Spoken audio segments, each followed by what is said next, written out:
okay, maybe there's at least something to the baby boomers. They're a real phenomenon. Experts study them, and they were brought on, of course, because soldiers from World War II came back to a good economy, bringing on an era of population expansion and societal changes. And then their kids, Gen X, and then their kids, the Millennials, and then their kids, Gen Z, and then I guess, the Millennials are also having Alpha. But the truth is, it all kind of blends together. And what generation are you in if you're born like at 12 o'clock, right on the cusp? I mean, the world just doesn't work like that. It's another one of those things that tries to paint the world as this like good or bad or black or white scenario when the world is colored. The generational divide is a concept that I do not appreciate very much, because I feel like it's just another way for the status quo, which is, I guess, the general population, or more specifically the media and the rich people and the rich corporations that control the media,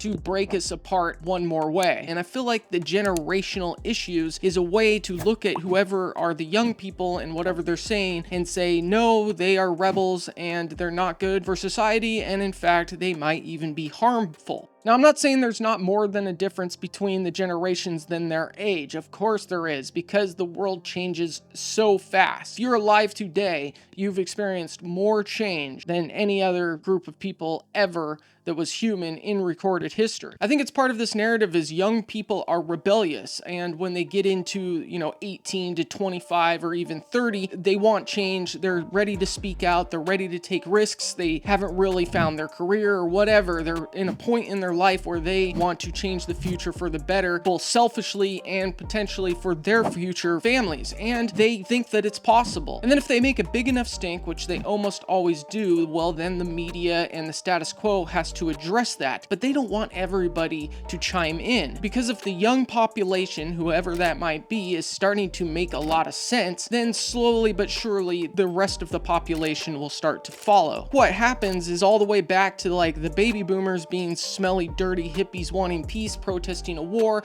having rights movements, and the media would point their fingers and go, these smelly hippies are a bunch of smelly hippies and we shouldn't listen to them. But they made so much sense that enough older people started to join them.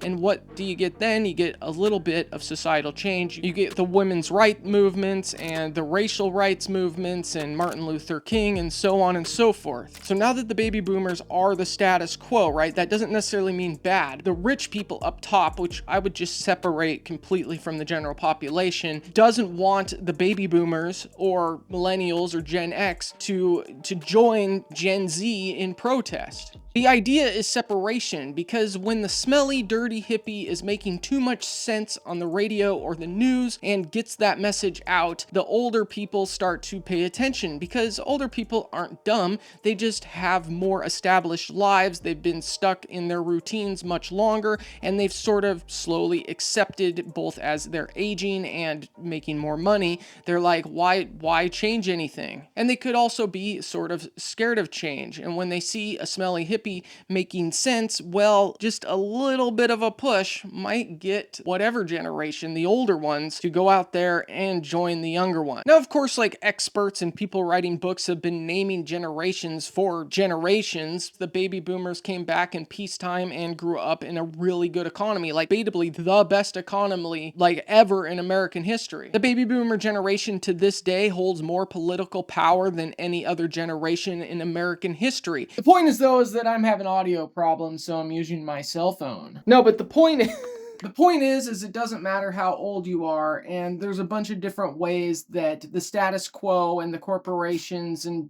maybe it just makes good media. Maybe it's not even that deep, but I'm sure somebody's thinking about it that deep. And the truth of it is it's really not about when you were born. It's how you think. And it's important to be able to learn from anybody, from anywhere, from any background, that's any age. I can learn from people that are much older than me, and I can learn from people that are much younger than me, and I can learn from people that I completely disagree with. So all in all, there is a generational divide. However, it's not as big of a deal as some may lead you to believe. It might make good media, but the truth is we are all human and we have more similarities than differences. And as an independent person, I choose to see the similarities and know that just because somebody is different than me, just because somebody believes something different than me, does not mean that they're inherently bad or scary. And if I hear a younger person or an older person speaking up about something that I believe, I'm most certainly not going to, probably, unless it's a really big deal, go out there and actually like do something in the physical world, but I certainly will on the online world. But that's just me personally. You can learn from young, you can learn from old, you can learn from anybody from any background,